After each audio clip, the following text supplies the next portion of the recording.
Om Namah Shivaya.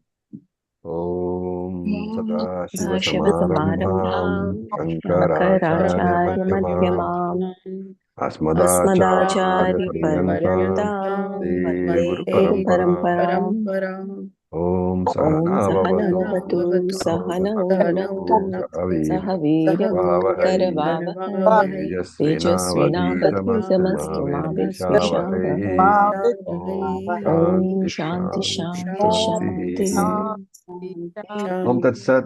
Om Namah Shivaya. Good morning. Om Namah Shivaya. Om Namah Shivaya.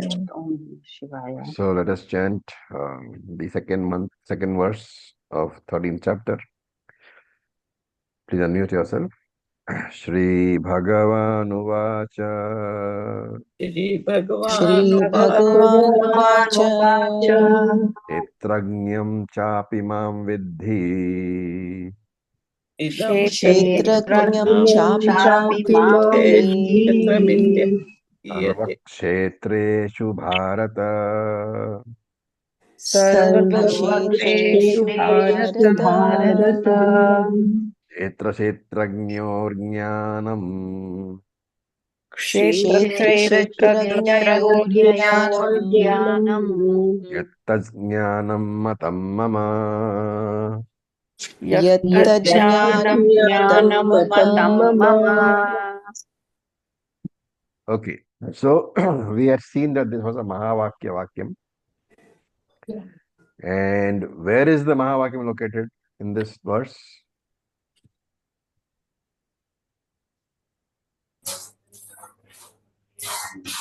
Which part of this verse is the Mahavakyam?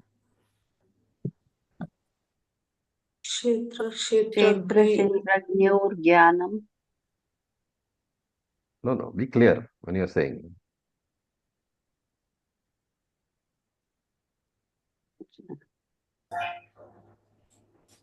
Nobody? That means you have not revised at all. I told you all to revise. Without revision, this kind of verses are very difficult to understand. Anybody wants to try? Yeah, this Kshatragno Gnanam means this alone is the true knowledge. Knowing these things is the only knowledge. Yeah. Is the true knowledge. That is correct. But where does it equate the Jivatma with the Paramatma? What is the Mahavakyam? Yajnanam matam mama. Kshetragnam cha api mam vidhi means I am myself present in all the kshetra. Very good. Kshetrajñam chapi mam vidhi. Kshetrajñam is the... So Kshetrajñam chapi mam vidhi means Kshetrajñam, the Jivatma, mam vidhi. Know as me alone. Krishna is the Paramatma over here. Kshetrajñam chapi mam vidhi. Know that Jivatma is the Paramatma. That is the Mahavakyam here. Okay. And then we were looking at the Purvapakshi who was objecting, saying that if you are saying that Jivatma is the Paramatma, there are two interpretations. What are they? Do you remember?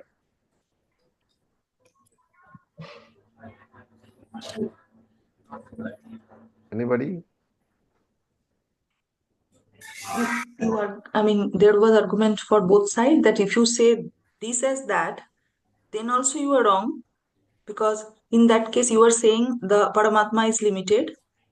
But if you say in opposite way, then you are actually this limiting thing, you are making unlimited. In both the way, it is incorrect. Okay. So I'll repeat it for you that when you say Jivatma is Paramatma, Shastra says Paramatma is not a samsari. Therefore, if Jivatma is equal to Paramatma, Jivatma is not also samsari. But all Pratyaksha Pramanam shows that either Jivatma, I am very much a samsari, and therefore that interpretation cannot be correct. The other way around, if you say Paramatma is equal to Jivatma, the Jivatma is a samsari we know because of Pratyaksha Pramanam, then you are saying Paramatma also is samsari. Then what is the use of knowing that I am Bhagavan? Both are samsaris. And therefore in both cases, Shastra is totally useless. Right? And we said that Shastra is presenting jnanam as the means of moksha for jiva, right? Which means Shastra itself is saying that jiva is samsari. The Shastram is given by whom? By Bhagavan. And therefore, the Purvapakshi says that when Shastram given by Bhagavan itself is saying that jiva is samsari, where is the question of jivatma, paramatma, aikyam? So this much we were seeing in the last class. And now we will see the rest of it. So Shankara replies. Shankara says there are two things. There are two entities, Jnani and Ajnani. As far as Jnani is concerned, Shastra, of course, is redundant for a Jnani because he doesn't need to know, and therefore he already knows. Therefore, Shastra is not relevant for a Jnani, but Shastra is very much relevant for a Ajnani. Therefore, the conclusion is that because the majority of people are Ajnanis, Shastra is very useful. How is Shastra useful for Ajnani? Until I am not aware of this Jiva Ishvara Aikyam, right? That is my higher nature. Ishvara is my higher nature. Anatma is my lower nature. Where did I see this? Which chapter?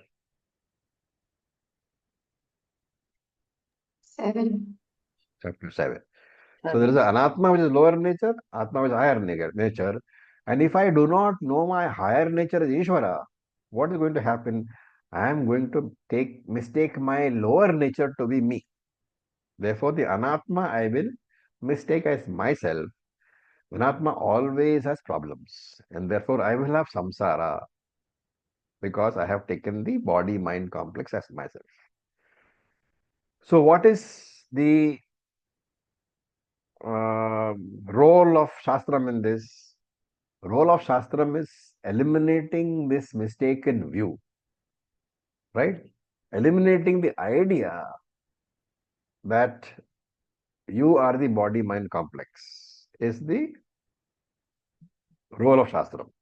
And therefore, Shankara in his commentary quotes several verses from both Shruti and Smriti to indicate that both Shruti and Smriti emphasize only knowledge as the means. The first one he says, Asmin loke dvida nishtha pura prokta mayanaga. Where is that?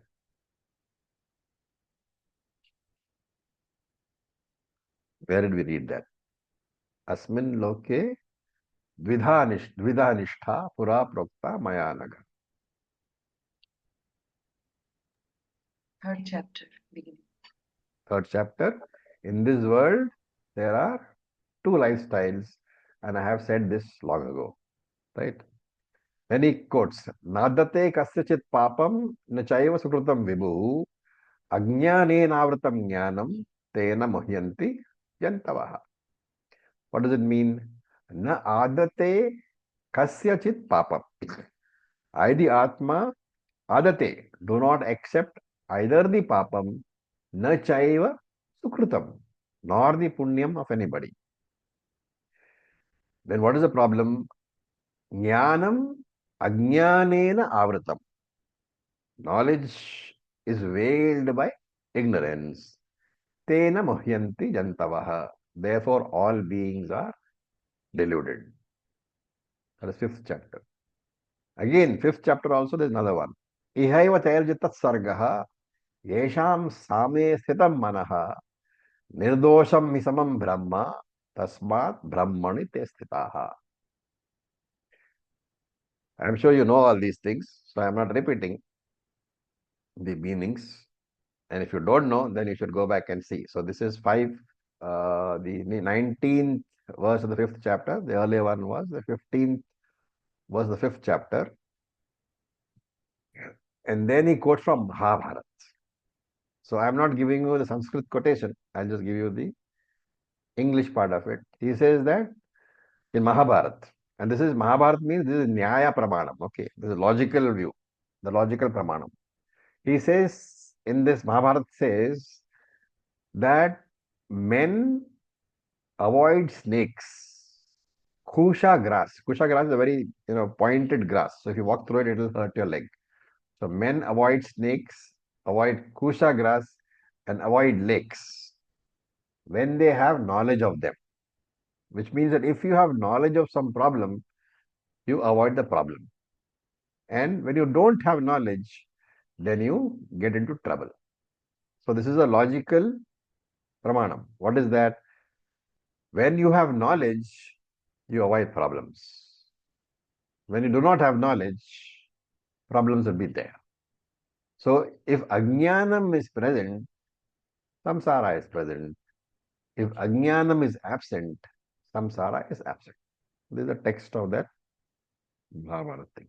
This is a logical quotation. Earlier he quoted Smriti, then he quoted Nyaya Pramanam. He also quotes Smriti Pramanam, that is Shruti Pramanam, but since we have not done most of the Upanishads, at least many of them, many of people have not done, so we are not going to talk about that. Just look at this. Ideally, what is being said is that there is a difference caused by avidya upadhi.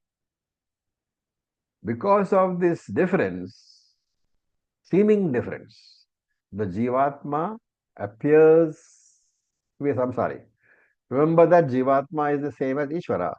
Therefore, due to the problem of the avidya upadhi, the Ishvara appears to become a samsari. Ajnanam as if makes you a samsari. Though you are Brahman, you are Ishvara, you are Brahman. But because of that ajnanam, you feel the effects of samsara. Therefore, you as if you are a samsari. And this adhyasa is twofold. So it's called anyonya adhyasa. Mutual. Anyonya means mutual adhyasa. We have talked about this before. Why mutual? Because there is a two-way transference. The transference of attributes is two-way. What is that? I take the Atma as my body. And this inert body, I mistake as consciousness, as Chetanam. So the consciousness of the Atma is transferred to the body, mistakenly transferred to the body. And my understanding is that the body is sentient by nature. Right? Remember, this is the first transference. What is, I am a mixture of two things, the Atma and the Anatma, the body, Jada Shariram. I, the Atma, am consciousness, principle itself. The body is the reflecting medium, which is Jada in nature. What do? The first transfer I do, the attribute of consciousness belonging to the Atma, I transfer that to the inert body, and my understanding becomes what? This inert body is sentient by nature. I forget that the attribute, or I don't know that the attribute has been transferred. That is the first transference, one way. The second transference is what? Atma is consciousness and eternal, right? Now this mortality of the body, Anatma is changing, right? It is Jada. Anatma is subject to Shadvikara, one of which is mortality. And therefore this mortality of the body, I transfer it to me, the Atma. And then I become a Jivatma. So Jivatma I see as mortal. Jivatma actually is what? The consciousness principle itself.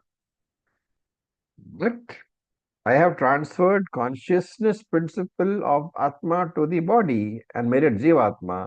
And the mortality of the body I transfer to the Atma, and therefore the Jivatma I see as mortal. Therefore, there is an adhyasa. Two-way adhyasa is there, anyonya adhyasa. Transference of the attributes of Atma to Shariram and transference of attributes of Shariram to Atma. Samsara is complete, established, because I see myself as a mortal Jivatma, right? And Jivatma has problems because the problems of the body, which is what Shadvikara, they are transferred to me, the Atma. In this condition, with this adhyasa in place, I can never understand that Jivatma is equal to Paramatma. The understanding of the Aikyam, Jivatma is equal to Paramatma, is possible only when the adhyasa has gone. Right? We should remember that Shastram is not required to eliminate actual samsara. Why?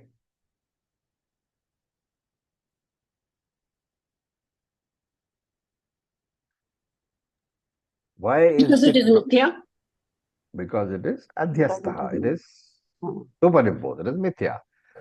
There is no actual samsara. So Shastram does not need to eliminate actual samsara because that is mithya, it is not there. But the Shastram is required to eliminate the adhyastha samsara. Adhyastha means superimposed mithya samsara. That is the job of Shastram, to destroy superimposed mithya samsara.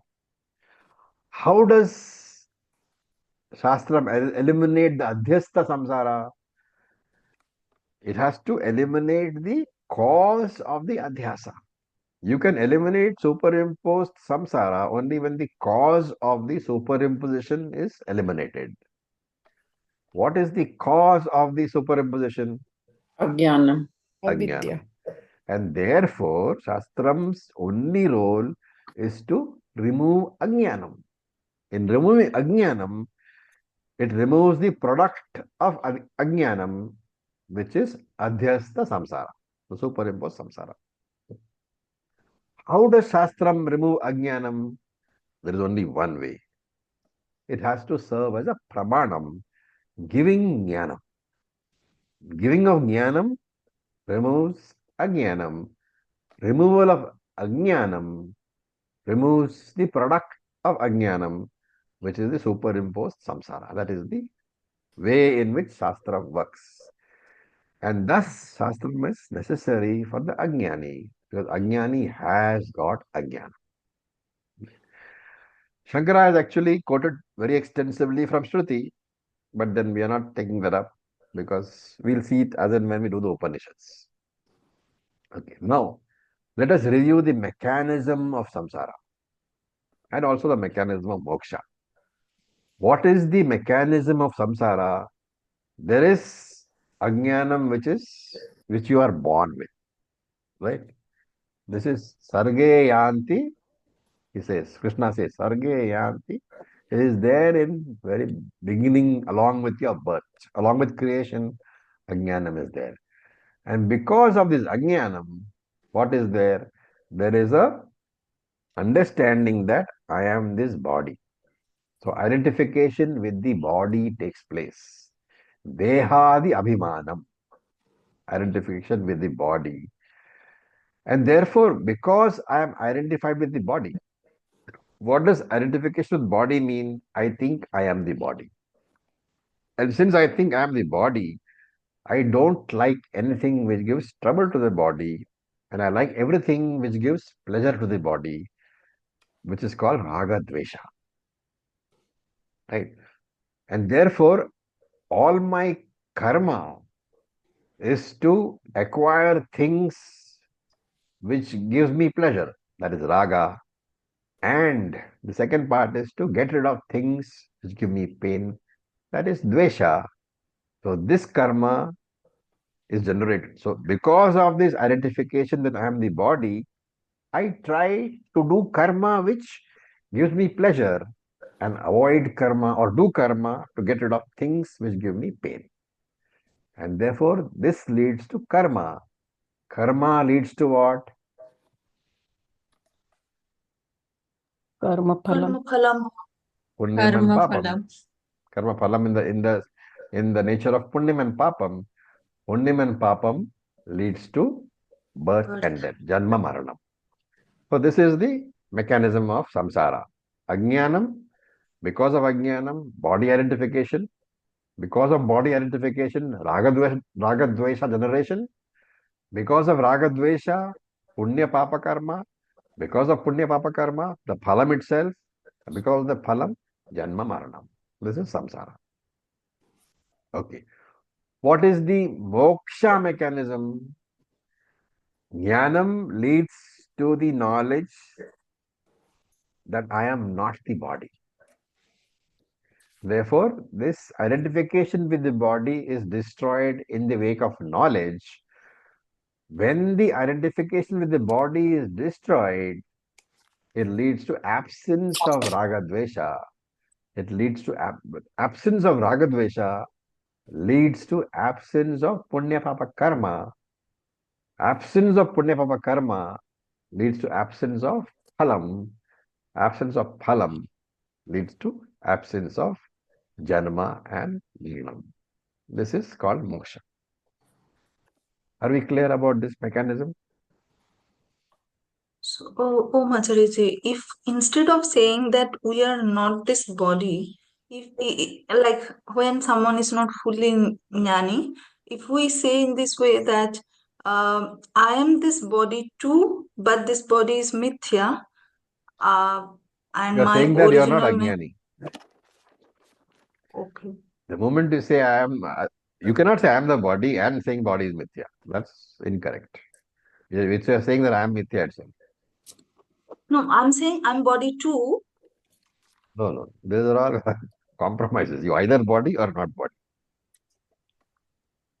but there is body. And This body. when we are considering everything is Atma, so that means actually there is nothing called Anatma Correct. because there is no parts and something. Yes. So just for understanding, we are differentiating Atma, Anatma. So in that sense, isn't it that this body too? No. No. No. See, at the Vyavaharika level, you are a mixture of Anatma and Atma. And you have to Mm-hmm. understand that there are two levels. At the Vyavaharika level, I am a mixture of both. Because Okay. without that, there can be no individuality. But at the Mm-hmm. Paramarthika level, It's as you only say, there Atma. is no Anatma. Therefore, there is nothing Hmm. excepting Atma. That is the understanding. Okay. Okay. So it's important to address all these doubts now because this is the doubts which will come at a later stage during Nididhyasanam and bug you. Yes. Okay, so this address, whenever these doubts come, address them. And that time we will self-interpret and Yes, will for exactly. You'll kind get of a confused. reconciliation and then basically Yeah. misunderstanding. Sometimes I do. Sorry. Okay. Now, Shankara in his commentary here adds an important point. This adhyasa, he says, it is not, normally we say that adhyasa, the superimposition, the mithya concept, is there only in Advaita Darshanam, what we do, right? Pure Advaita. But Shankara here adds a point. He says that actually speaking, this adhyasa is there in all darshanas. It is there in Sankhya, it is there in Nyaya, it is there in Vaiseshika, it is there in Purva Mimamsa, it is there in Advaita Vedanta, it is there in Dvaita Vedanta. Why is it there? Because all these darshanas, they say that I am not the Sukshma Shariram, the mind. The moment you say, remember the moment you say that I am not the mind, what happens? The problems of the mind are no longer mine. Which is why there is a concept of Nitya Muktaha, where we say that the moment you say that I am Brahman, I was Brahman, then you are disconnecting from the mind. It's a very important point. So please listen carefully. When you say I am Nitya Muktaha, I have always been free. That is why we say Jnanam and Moksha are simultaneous because you are disconnecting moksha from the mind. But there are many darshanams like Yoga Sutra, for example, which connects moksha to the condition of the mind. Right? Yoga chitta vritti nirodha. You are trying to improve the mind. The moment you connect moksha to condition of mind, what is the problem? If jnanam, So Sometimes moksha is there, sometimes moksha is not there. Jnanam has to improve the mind. Remember, such improvement through jnanam, improving the mind through knowledge, will take a very long time because mind has got lot of vasanas, and getting rid of vasana will take a lot of time.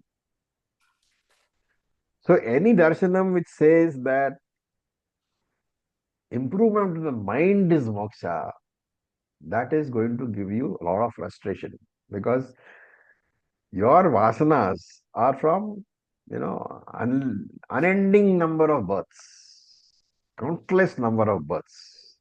How are you going to get, when will you get rid of all of them? And therefore, that is why Vedanta says that it is not about improving the mind. It is about saying that I am not the mind. Remember that, you know, disassociating myself from the mind does not take a long time because Jnanam reveals that fact to me that mind is not me. How does it say that? Because I experience my mind, right? If I experience my mind, what I experience can never be me. And this doesn't take very long. A little bit of work, a little bit of shravanam, mananam, you understand that I am not the mind. Once you are not the mind, you say, I am Nitya Mukta. Whatever the mind goes through doesn't bother me. Right? And therefore, to summarize this discussion, if you subscribe to a darshana which defines moksha as improvement of mind, so they say first you have to get jnanam, then after getting jnanam, you have to do several years of meditation, severe meditation. Why? Because the meditation is going to improve your mind. And that is why, and for those who have done TTC, you will remember the words Brahmavid, Brahmavaraha, Brahmavaryan, Brahmavarishtaha. Where do they appear? 12 stages of What is the Vasishta. 7 bhumikas? Sapta bhumikas. bhumika, Yes, I remember. Yoga Vasishtaha. So there you are saying that I have got jnanam, but I have to work for mental improvement. And jnanam alone is not enough for moksha. So after getting jnanam, you have to work hard. This is what a lot of darshanas say. And therefore, you never know when you will get moksha because having got jnanam, you are saying jnanam is not sufficient. After jnanam, I have to work hard on my mind. When mental improvement takes place 100%, then that is moksha, but I will never have that. Right? On the other hand, if you subscribe to Advaita Vedanta, which says moksha is not improving the mind. Moksha is claiming that I am not the mind. Moksha is disassociating myself from the mind. Moksha is saying that I am Nitya Mukta Atma. I am the eternally free Atma. And when you say I am the eternally free Atma, that is the Jnanam. And therefore, Jnanam and Moksha are simultaneous. Do you see the difference? Yes. In the second stage, your mind can be in pain. Your mind can be weeping in buckets of tears. But if you know that I am not the mind, you can still say, I am Nitya Mukta Atma. But this particular mind of my mind, particular mind of which I am occupying, or which I am enlightening, that mind is currently in a state of tears. You have not connected the moksha to the mind. That is called Nitya Mukta Atma. Nitya Moksha is spirit. Very important to understand this. As long as you think that the state of your mind is moksha, you are going to continue to work for it, even after full jnanam. But if you say that I am not the mind, and you are convinced of that, moksha is instantaneous. The moment that jnanam is established, that itself is moksha. That is what is meant by jnana teva kaivalya. Moksha and jnanam are absolutely simultaneous. Any questions on this very important concept? So, Acharya ji, again, this statement only we can say in Vyavaharika that this state of Everything mind that you is, do is in Vyavaharika alone. yes. There is And nothing that you can when, do in Paramarthika. yes, so when we are in Vyavaharika, that time there is mind, and I'm kind of claiming that I'm not this mind. This mind is at this moment very sad or happy or whatever it is.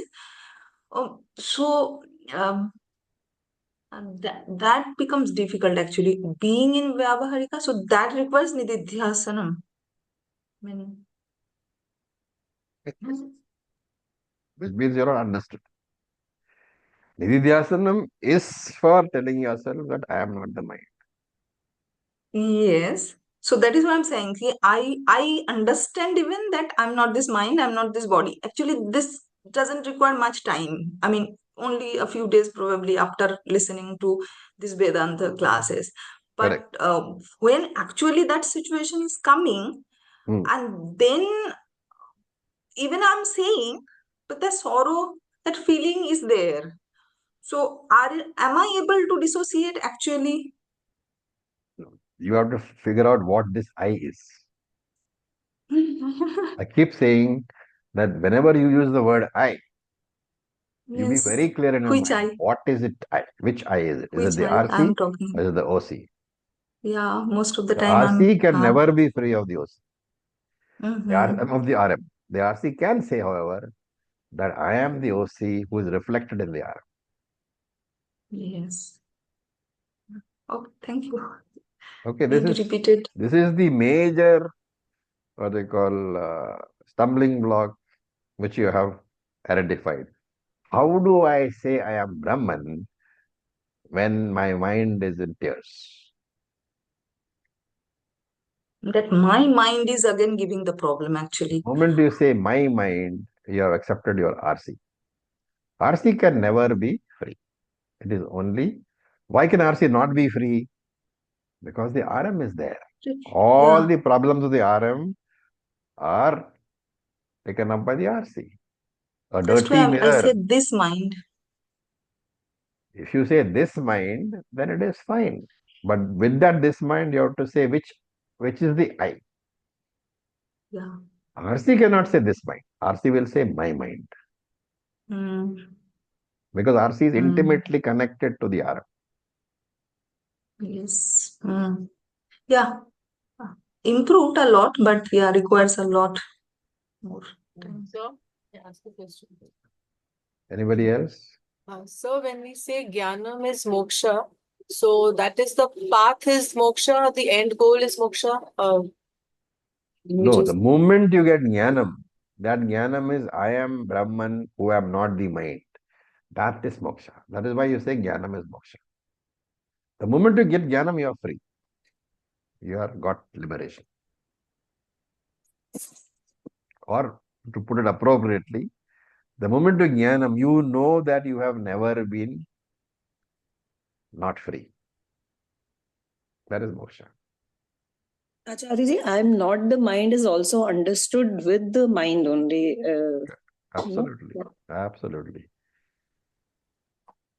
You can never drop the mind and come to jnanam because Brahman doesn't need jnanam. Brahman doesn't have a mind. Where is the question of jnanam for Brahman?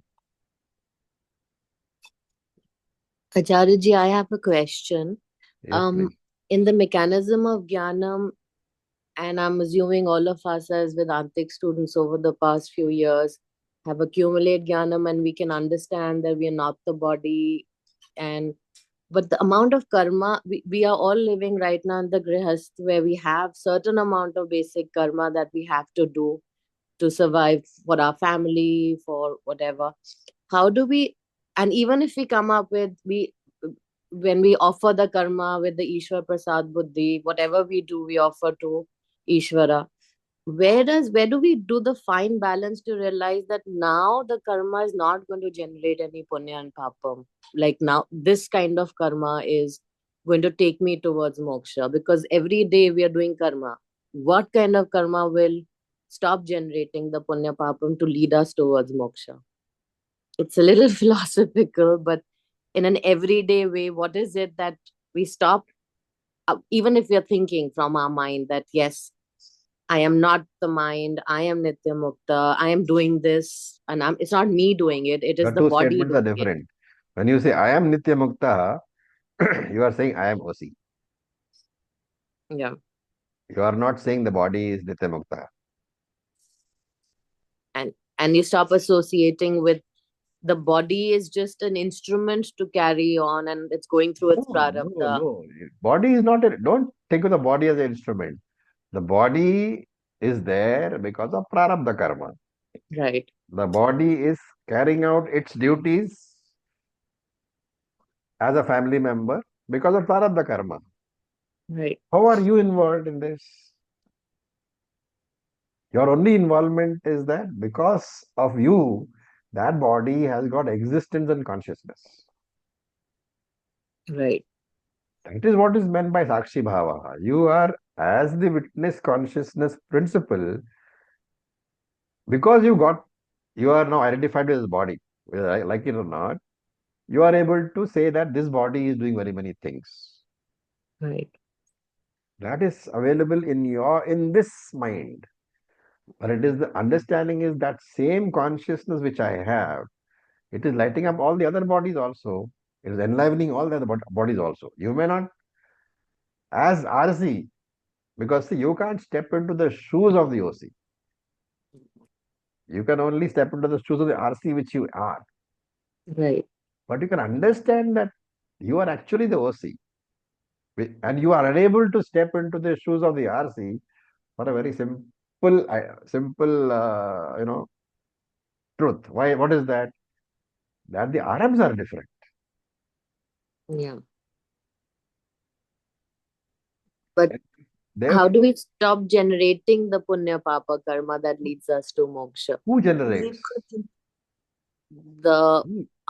the RC is generating it because of its Yeah, interaction with, sorry, the RM is generating it with the interaction with the world. the RC generating it, right? Yeah. Even if you say, Smita, that this body will be born again, let us say, Shastra says it won't be. But even if you say body will be born again, what difference does it make to you as Brahman? Nothing. I'm the witness, Sakshi. So I'm watching it You being are born Brahman. again. The world can come and the world can go. It should make no difference to you. Right? Remember that karmic theory says that only as long as there is body identification, you will generate punya. That is, we saw that Tapabodha. Once the body identification is gone, your actions are governed by prarabdha, not by a desire to be happy or unhappy. Once that thing is gone, then no more punya papam is generated. That is Tattva explanation. But a better one explanation at this point of view is to say that let the body be born again. What is the problem for me? That's the toughest. Thank you. Thank you. Okay. But the moment we say that, let the body be born, how does it matter to me? Then the body will, that is when Janma Maran will probably end. Oh, it will not end till the Sanchita is not used. You know, those of you who are in Mandukya, you will know that, appreciate the difference. That creation is presented for Yes. the beginner. It is not the ultimate teaching at all. Yes. Anyway, Yes, we'll come to that's that what I later. was. Right. So now, at this point of time, what happens is, Purva Pakshi comes. And he says, okay, oh Shankaracharya, I accept the idea of adhyasa. So far he was saying there is no adhyasa possible. Now he says, fine, I accept your idea of adhyasa. What are the examples that you're using? Rope snake, mirage water, all these are the examples you use. Now, in both these examples, what is happening? The attribute of one object is transferred onto another object. The false transference, right? That is what is called adhyasa. What happens? The attribute of the snake, which is an object, is transferred onto the rope, which is another object, falsely transferred. Similarly, in the mirage in the desert, the attribute of the water is transferred onto the desert sand.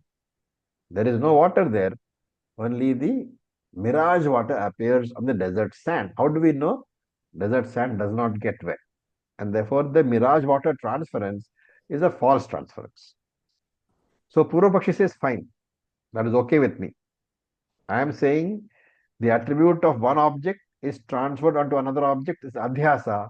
I have no problem with this. But he says, oh Vedantin, in both these examples, the two entities involved are objects, right? Snake is object, rope is object, water is object, sand is object, Vishayam. But in the Atma Anatma, there is a big difference. What is that? One is Is subject, an object. one is object. And the Purva Pakshi says, because of this difference, that in your examples, it's object, object. But in Atma, Anatma, one is subject, object. And therefore, you cannot say that the transference is false.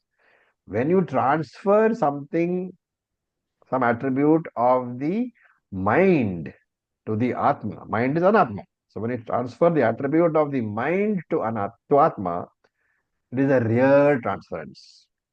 And if it's a real transference, what happens? The Atma really becomes samsari. This is the Purva argument. So can you repeat that, please? Purva says that in the case of the rope and snake, Yes. both are objects. Therefore, you can say that the transference is false. Because you can make out. When you touch the rope, it's actually the rope, it's not the snake. So ultimately, you know the transference is false. But one is a subject and one is an object. So if the mind is an object and I am the subject, I the Atma am the subject, the transference of the disturbances of the mind to the Atma is a real transference. And therefore you cannot say it's a superimposition, it's a real transference. Like when you sit with a white pant on red color, the red color really transfers. The white pant really gets dirty and you have to wash it. And therefore he says here, the disturbance of the mind is really transferred onto the Atma. Therefore the Atma has really become samsari. You cannot say it is mithya. But Acharya, this example, even in this case, color to the dress is both object. So how are we? Say, and how can we say that this is a real transference? I mean, I have a question in that statement that Because of the argument that one is the object. And remember, this is not what we are saying, okay? This is what Purva is saying. That Purva Pakshi's thing only I'm asking Purva Pakshi that how can he say that this is real transference and object to object transference is not real? Okay, so let us see what Shankara says. Okay, the reply. So Shankara says, okay, I accept your idea that the attributes of the mind really get transferred to the Atma. Right? But the mind is made up of what? Anatma. Anatma. Anatma. Mahabhutas. The Pancha Mahabhutas are Jadam or not Jadam?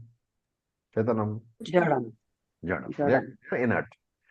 And therefore, if Shankara is saying that supposing you are saying that attributes of mind gets transferred to Atma, then all the attributes have to get transferred. You cannot say only the sorrow gets transferred. You have to say the jadatvam, the inertness of the mind also gets transferred to Atma. And if the inertness of the mind gets transferred to Atma, then what happens to Atma? Inert, it should become inert. Atma becomes achetanam, right? It becomes jada. Then who is samsari? Because a jada Atma cannot say I am samsari. If the inertness of the anatma gets transferred onto the Atma also becomes inert. It doesn't become conscious anymore. And not a not conscious entity can never say I am samsari. Right? That is one argument. Secondly, the mind is mortal, the body is mortal. That mortality will also get transferred to Atma, and therefore Atma will become mortal. And if the mortal Atma, even if he gets moksha, who will enjoy the moksha? And therefore he says, Hey Purvapakshi, your theory is not valid. Then Purvapakshi says, No, no, no, no, no. I did not say all the attributes get really transferred. I said there is partial real transference and partial false transference.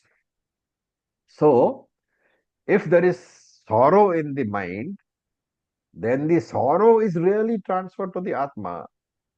But the Jadatvam and the mortality, that transference is false. You're getting the logic? Therefore, Atma is not inert and it is immortal still, but only the sorrow has been transferred. Right? Now, Shankara says, where is the logic to make such a distinction?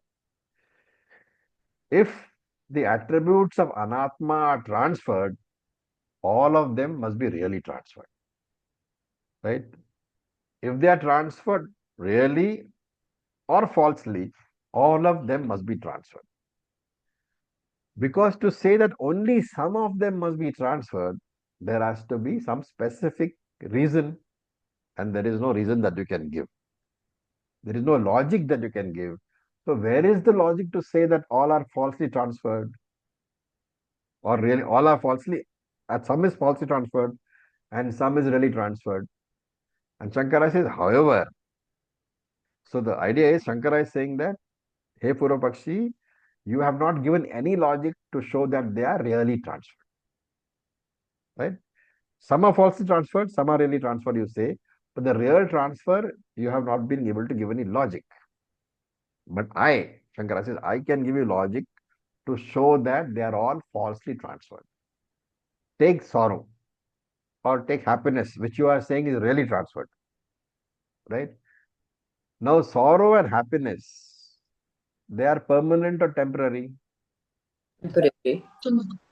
So, sorrow comes, sorrow goes. Happiness comes, happiness goes. Whatever comes and goes is permanent or impermanent? Impermanent. Everything is adhyasa only. How do we know? Even ragadvesha is not present in Sushupti. Right? So, from this, Shankara draws a very important conclusion. We have seen these two principles before, but this is the logic. Whatever is experienced is different from the experiencer. All that is number one. Whatever is experienced is different from the experiencer. Number two, whatever is experienced, whatever attribute is experienced, belongs to the experienced object and never belongs to the experience. Two very important Vedantic principles. What I experience is different from me, the experiencer. Whatever I experience belongs to the experienced object and never to me. For example, physical body. What do I experience? Old age, disease, death. They are all experienced attributes. Therefore, applying this logic, they should belong to the experienced body, not to the mind. Take the mind, anger, depression, sorrow, jealousy. They are all experienced attributes. They belong to the experienced mind, not to the Atma. Therefore, it is important to deliberately change the words we use. We have to change the language we use because the way we talk, they influence the thoughts also. And therefore, whenever my mind is disturbed, I should never say, I am disturbed. What should I say? My mind is disturbed. And you can add, I have to handle the disturbed mind. I have to address the disturbed mind. Right? Even when my mind is disturbed, I should remind myself that really speaking, I am the Sakshi of this disturbed mind. And as Sakshi, I can never be disturbed. Therefore, to say that I am disturbed is a false transference. And a false transference can never lead to real samsara. A very important statement. A false transference of the attributes of the mind to me, the Atma, how can it ever lead to real samsara for me? Therefore, I, Jivatma, am never a samsari. And therefore, Shankara in his commentary he says, Evam cha sati. This being so, Kshetrajnasya Ishwarasya. For this Jivatma who is the Paramatma, he says, Samsaritvam Gandhamatram api na shakyam. You can understand? Samsara is not possible. Samsaritva na shakyam. Samsara is not possible for the Jivatma.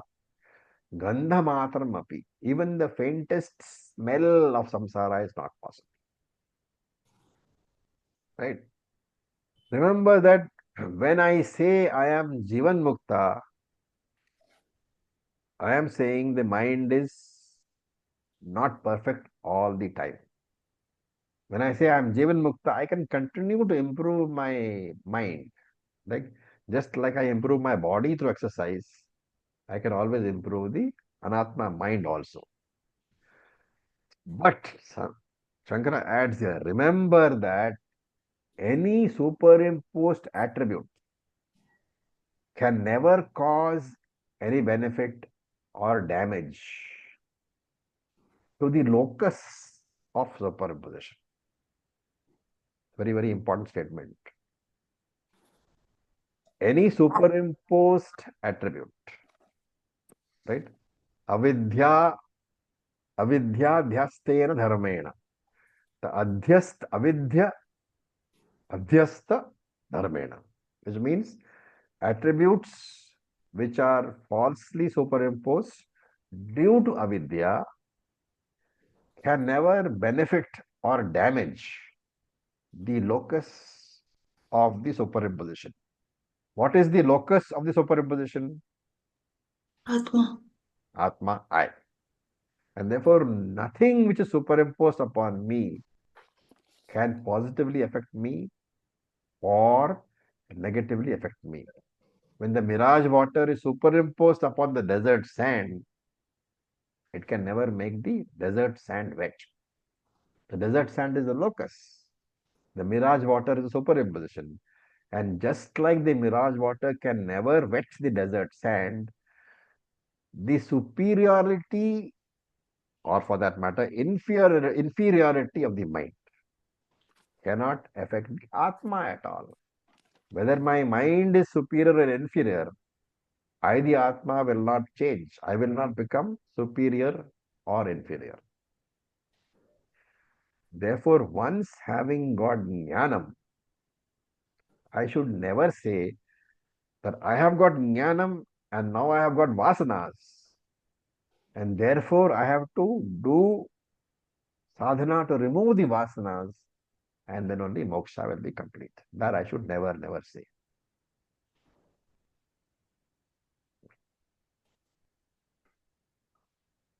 Do we understand?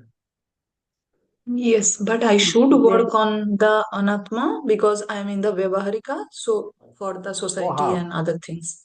Do you do exercise for your body? You do, right? Yeah. Do you do meditation for your mind? You do. But don't connect this to the status of being free. Of you are Nitya Muktaha. You have always been Nitya Muktaha because you are Brahman. The consciousness part of you is not affected by the Anatma part of you. Ever. Whatever happens to Anatma, you may be crying buckets of water every day, But as long as you know that you are Brahman, you are free. The thing is that it is better to work on the mind because a strong mind will only make you enjoy your life better. So but Shastra also, we have been listening to you that we tell only up to a point to the person who wants to know. But this Purpakshi will continue to give. Then why is Shankara continuing to give? It is very important for us to be able to do Nididhyasanam. So Purvapakshi is giving you all the arguments possible against it. So, right? This is all Mananam process. Technically, the Purpakshi is all within us. So we need to know all these arguments to convince our own self. Yes, all these arguments which the Purvapakshi comes is basically arguments which arise in your mind during the Mananam process. Yes, that makes. Therefore, Shankara is addressing them. Yeah, it definitely makes practical sense that all these things will come to our mind. We are the Purvapakshi actually. Because of avidya. Inherently, we are not. Because of the avidya, we are. Any questions? We have not finished. 2 classes have been spent only on this Mahavakya verse, but we have not finished as yet. We won't finish today, so I'll stop today. Any questions we can ask? You can see by the extent of the Bhashyam, which we are discussing, how important Shankara considers this verse.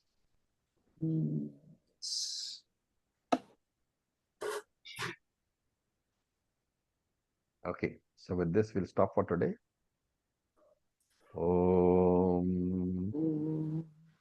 Mother,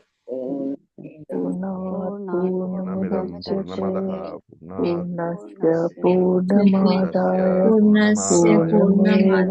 Purnamevavashishyate. Om Shanti Shanti Shanti. Thank So you, we'll continue with this Acharya. verse in the next class. Thank you for your patience. Om. Thank you. Thank you.